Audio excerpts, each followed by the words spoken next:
બનાસકાંઠા વાવમાં ચાર દિવસે પણ પાણી નથી ઓસર્યા। વાવના ભાખરી ગામના દ્રશ્યો સામે આવ્યા છે। ભાખરી ગામમાં ચારે તરફ પાણી જ પાણી છે। છેલ્લા 70 કલાકથી ભાખરી ગામ સંપર્ક વિહોણું થયું છે। ઢીમા વાવ સહિતના રસ્તાઓ બંધ થયા છે। પૂરગ્રસ્ત વિસ્તારમાં લોકોને ન જવા માટેની અપીલ છે। લોકો જોઈ રહ્યા છે તંત્રની મદદની વાટ।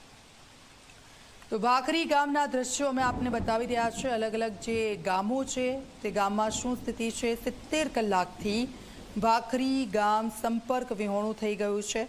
તંત્રની મદદની રાહ જોઈ રહ્યું છે આ ગામ, કારણ કે જે રોડ રસ્તા છે સંપૂર્ણપણે પાણીમાં ગરકાવ છે। વરસાદે વિરામ લઈ લીધો છે, પરંતુ પાણી હજી ઓસર્યા નથી, એટલે લોકોની મુશ્કેલીઓ હજી પણ વધી રહી છે।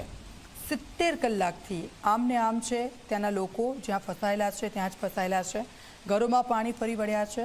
ખાવા પીવાના તેમના ત્યાં ફાંફા છે, કારણ કે પાણી ભરાઈ જતા રસ્તાઓ બ્લોક છે, બહાર નથી જઈ શકતા, અવરજવર નથી થઈ શકતી, અને તેના કારણે આ પરિસ્થિતિમાં ભરાઈ ગયા છે ભાખરી ગામના લોકો। તંત્ર કોઈ મદદ પહોંચાડે તેવી આશ લગાવીને બેઠા છે, કારણ કે 70 કલાકથી વધુ સમય હજુ થઈ ગયો। સંપર્ક વિહોણું થઈ ગયું છે આ ગામ।